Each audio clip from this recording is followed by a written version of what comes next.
thanks so much for joining me. Today we are talking all about how to look as youthful as we feel. I do get a lot of questions in real life about how I look younger than I am. If you saw my video a couple of months ago, I had a shirt on, it said 1972. That is my birth year. I am 45 years old. So if you'd like to hear about some of the things that I do that are pretty subtle, but I think they make a big impact. Of course, genetics comes into play big time. My mom's got great skin. She's in her 70s. If you look at my Instagram, everydayeditxo, you'll see a couple pictures of her and you can see how fabulous she looks. Nutrition is another factor, getting enough sleep and exercise. If you'd like me to go into any of those things in depth later, I'm happy to do that. Just let me know in the comments below. Another thing to think about too is the colors that you wear. I noticed that darker colors will make me look a little bit older than I am, or actually maybe they make me look my age, I'm not sure. I think there's beauty at every age, but I think we can always look the best we can at whatever age we are. But I'm going to talk about makeup and how I use that to my advantage. I'm going to cut to application with studio lighting just because I think you can see it a little bit better. But if you would like to see those subtle things that I do to look as youthful as possible, please keep watching.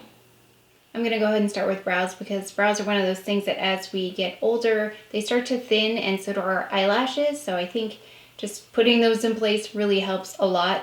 I'm going to start with the Wonder Brow product, and I already have foundation, some powder, a little bit of blush, bronzer just on the perimeter, and then some eye makeup. So again, Wonder Brow, I have the color in black brown. I've talked about this before. It just sets down a base. I'm going to go through this pretty quickly. I think if you're going to do something subtle that makes an impact, then brows are one of those things that really changes the way someone appears. Then I go in with the Dior Brow Styler. This is in 002. Just draw on little hairs. Then I've got the Glossier Boy Brow in brown. I like to brush them back as I've shown before.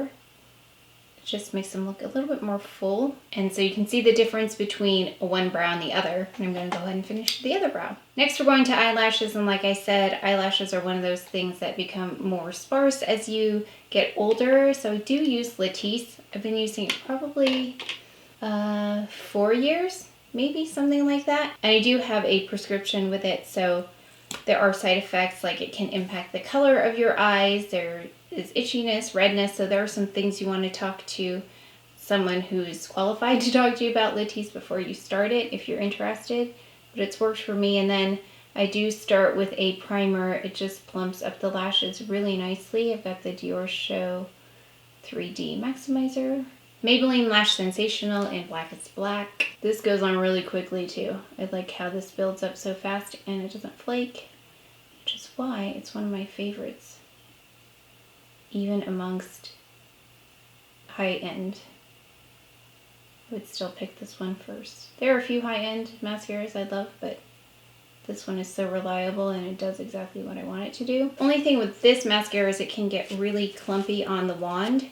So just take a tissue and wipe off the excess, and then it's a little bit more easy to control. Really quick, you can see the difference. It makes a pretty big difference. I think mascara is another thing that totally transforms the way your eye makeup looks. Now before I started using Latisse, I did have to use a lash curler because my lashes would go down. And this is why I love mascara. It really just adds to whatever you've done on your eyes, which is why when you see people put on false lashes after they're done with their makeup, it really changes it. I'm not comfortable wearing them, which is why I don't, but I noticed by Terry just collaborated with somebody, so I'm going to see if I can try those, because I would think that her lashes would be more on the natural side. Next thing I want to do with the eyes is this waterline right here.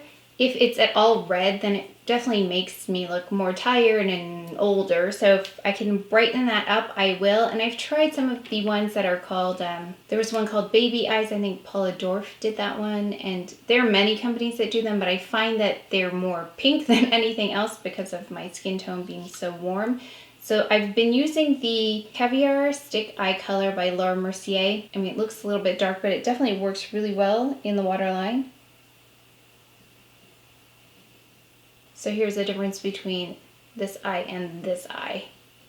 I don't have that much redness, but it definitely corrects it. And I'm sure you've heard this before, but this is why you see people tight line. When they tight line right under here, it makes the base of the lashes look much thicker. This is the Marc Jacobs highliner in Blacker. And this is the softest pencil that I found. You don't have to sharpen it because you just twist it up. There's a little sharpener on the other end though if you want it. I've never used it. Kind of hold it at an angle like this. And it doesn't irritate my eyes as much as some other pencils do, although they can get a little bit red. So there's that. Couple of things with the eyes, really just to brighten them. Even after I get my eyeshadow on, it's those steps, the mascara, the tight lining, and then neutralizing that waterline that really I think make a difference. Also, another thing that you can do to really have a more youthful appearance with the eyes is to use eye drops, and these are the Rhoda ones I've talked about before, and they really do something to whiten my eyes, almost like a cool white to them. I don't use them that often, but when I do need to look alive and awake, then I will put a couple drops in. So these are really nice, actually. I did put some in a little bit ago, but let's see if I put a couple drops in, what happens. The only thing you want to make sure of is if you do this at this point, if you have the eye drops running down your face, it's going to grab all the mascara, and you're going to also find some lines in your powder. So just make sure you have something ready in case it starts to kind of drip down. So that definitely is one of the things that gets the red out of my eyes. Then just a couple of other quick tips. When I apply my blush, I do apply it a little bit higher. Right here, here's the high point of my cheek, so right under that, I'll apply the blush, and I do sweep it in an upward motion because I think that that creates the illusion of a lift. And picking, of course, a color that is very close to something of a natural flush helps. Darker blushes don't look as youthful on me as this. I'm using the, I talked about this last week, the Charlotte Tilbury Smoky Eye Beauty, the cheek color. I've got both of them on and I love it. I've been using this ever since I filmed that one. If you just sweep it in an upward motion, that creates a lift, and then with bronzer as well. So I didn't bronze under here yet. I did bronze the perimeter of my face. When I bronze, and I've got the Radiant Bronze Light by Hourglass, I also apply this with that motion in mind, although I will sweep it the other way. And I let my cheekbones kind of dictate the shape because I let the brush hit my cheekbone, but it's definitely in this motion. So I apply the bronzer a little bit higher up as well. So instead of down here, I'm applying it right here, right under the high point. It might seem like a funny place to put it, but if I put it here, and then it just makes this part of my face look longer, and it doesn't have as much of an uplifting effect. Haha, clip. Let me just clip that back.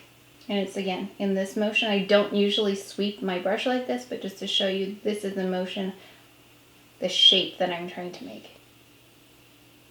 So again, it's not here, it's right here. I will diffuse it a little bit further just so you don't have that much of a distinction, but definitely emphasizing right in this area. So you can see right there, it creates more of a shadow a little bit higher up than it is actually positioned, because it really is the most hollow part right here for me. But I'll buff it in so it's not, again, totally unnatural looking, but I'm emphasizing the darkness here. And I make sure I don't go too far in. When it comes to lips, I look for lighter lip colors. I think with the darker colors, I look older than I really am, and my lips don't look as full. So I'm looking for the most full I can find, and I typically find with a lighter color. This is the Hourglass, oh gosh. Oh, it's written on the inside. This is I've Never by Hourglass. This is a really great Your Lip But Better color.